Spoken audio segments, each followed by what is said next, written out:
Last year, Telltale delivered something quite spectacular with their point-and-click adventure game, The Walking Dead.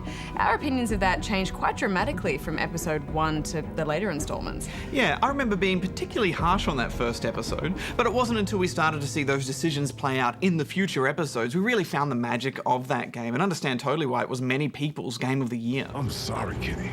He's right. Well, 1 year on, The Walking Dead's first DLC, 400 Days, drops you back into its world of zombies, murderers, and liars.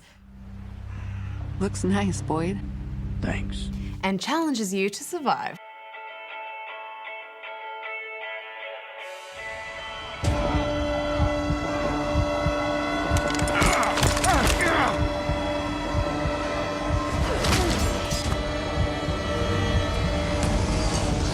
You play through 5 bite-sized stories from the zombie apocalypse, each from a different character at different points following the initial zombie outbreak. These short stories refine many of the scenarios we encountered with Lee and Clementine's adventure. Yeah, and all of the atmosphere and drama from the originals is still there. It's just been distilled into 20-minute chunks. Back off! In contrast to Lee's straightforward journey, we get snapshots of each individual's struggle to survive. And instead of having 1 or 2 characters to follow, this time it's the location that's the recurring star. Yes, Gil's pit stop is central to all of the characters' stories. So it acts as a tool for connecting all the character threads. You get the freedom to play the scenarios in any order, and because they're all so neatly woven together, you'll get to see all the cross-story references no matter how you play. We never found the other flashlight? Nope. Still in the cornfield somewhere, I guess. Yeah, that was a nice touch. I also loved how the pit stop devolved into disrepair as the days went by. It's oddly beautiful.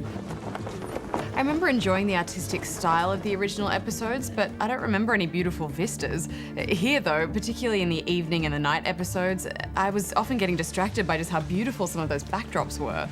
I did struggle to connect with some of the characters though, especially these dude bros. Why is it that you never had a girlfriend again? Oh, right. Forgot there was more than one reason. And some of the voice acting was a bit on the rubbish side of things. Did you see that? I saw it. I'll admit I was a little bit worried that the length of these stories wouldn't give the writers enough time to develop the characters properly, but I was pleasantly surprised to find they grabbed me straight away. Fine, be mad. Just stop being a pussy. There's no mucking about. The stakes escalate really quickly, and in the intensity of it all, you kind of just get dragged along for the ride. Now what?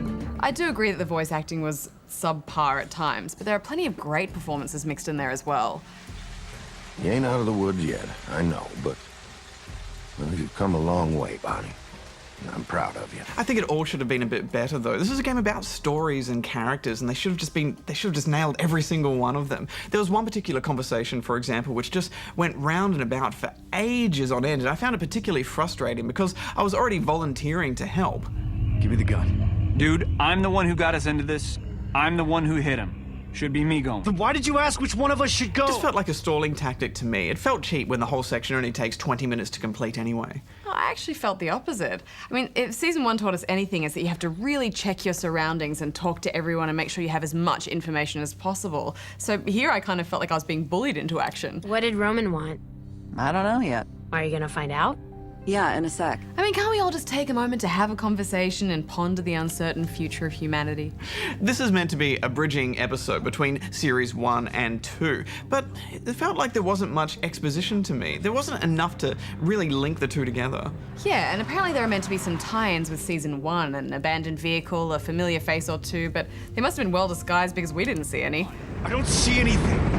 Are you sure? Those guys wouldn't just give up. I don't see anything. I mean, if you're going to go to the effort of treating your fans, I would have liked them to just make that a little bit more obvious so that people can actually appreciate it.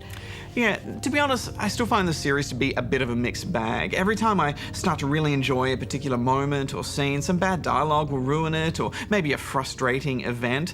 Still, I am having much more fun with it than I did originally, and I'm going to give this 7 out of 10 rubber chickens.